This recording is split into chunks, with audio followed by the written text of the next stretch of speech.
I got this mark on my face. I don't want to be on camera, but videos need to be made, so like this video if you appreciate my bravery and commitment. In this video, we'll be covering all the image settings that are available on the Insta360 X4. Adjusting these settings can help to improve the image quality of your videos by giving you the opportunity to customize how the X4 captures and stores information. Remember to check out 180x2.co.za if you'd like to order the Insta360 X4 and any of the other accessories available. So to get to image settings, turn on the X4 and swipe down from the top, then swipe to the left and select the gear icon that'll open up a new settings menu page. From here, you can scroll down until you find image settings. Select that and then you'll see different options that you can choose, starting with video encoding. Video encoding is the process of converting raw images into digital files so that they're not saved as individual images, but rather fluid videos. Using efficiency H.265 will give you high quality content and also reduce the file size of your footage, which seems like an obvious choice, but some softwares and computers aren't really capable of reading files in that format. And that's where compatibility H.264 comes in, since it's more widely recognized with video rendering and editing softwares at the cost of larger file size and image quality. In this comparison, you can see that the color communication is a bit deeper on H.265. H.264 kind of has a bit of a gray tone on it, which does kind of make it seem a bit brighter, but it looks like the shadows aren't as clear. As we zoom in, we can see that some of the lines are a bit clearer, and there is a slight difference with the textures on surfaces in the distance, like on the wall, and looking at the sign on the park, the text isn't as blurred on H.265. Sure, it isn't a huge difference, but there are more defined edges.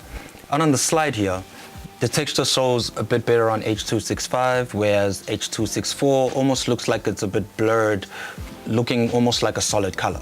The next image setting is bitrate.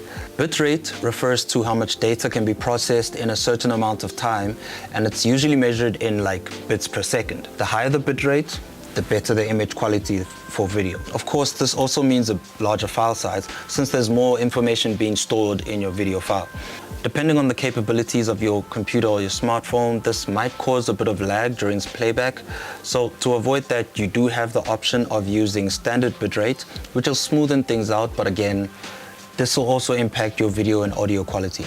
We can see that there's some gray tone added on the standard bitrate, whereas the higher bitrate gives deeper colors, especially where there are shadows, and the sky looks a bit better on the higher bitrate, whereas standard bitrate kind of looks a bit blown out. Then the texture on the big tires here almost looks like a bit of noise has been introduced on the standard bitrate, and the surfaces are a bit blurry. High bitrate fixes that, and we can see the lines and the textures a bit clearer on the tire threads. The next option is video sharpness. Now, changing these options won't change the file size or format of your videos. It's more about giving you the option of setting up your sharpness to match your own preferences. So here's a comparison between 3 settings, but to keep it simple, we'll compare them 2 at a time, starting with low and medium.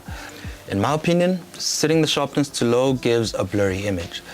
There's barely any clear details on the grass. It's hard to see the leaves on the trees or the details on the wall. So for me, I can't think of any scenario where I would use the X4 with the sharpness setting on low.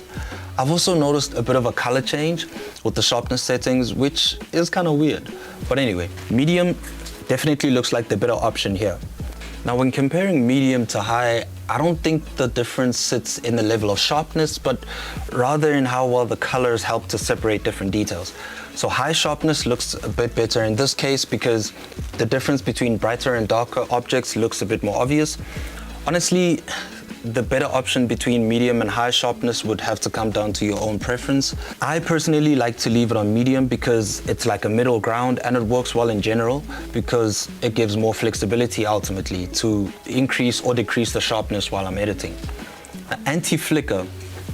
Video flickering is a frustrating problem that happens when the frequency of a light source isn't in sync with the camera's shutter speed, and it causes like the strobe light effect. So after about 2 months of using the X4, I haven't had any issues with flickering since I've just left it on auto. So the camera just corrects any flickering that might occur from screens or monitors or lights.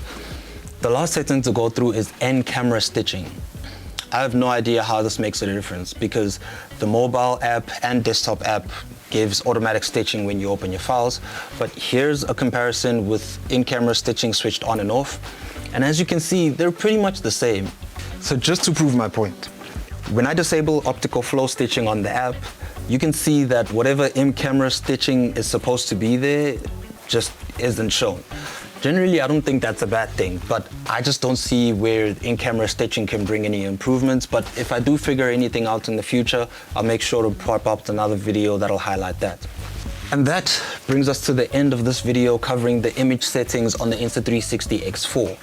So if you'd like to get your hands on one, check out 180by2.co.za. Please hit the like button if you found this video helpful, and don't forget to subscribe so that you don't miss out on any future videos on 360 gear and VR hardware. Until next time, keep it real.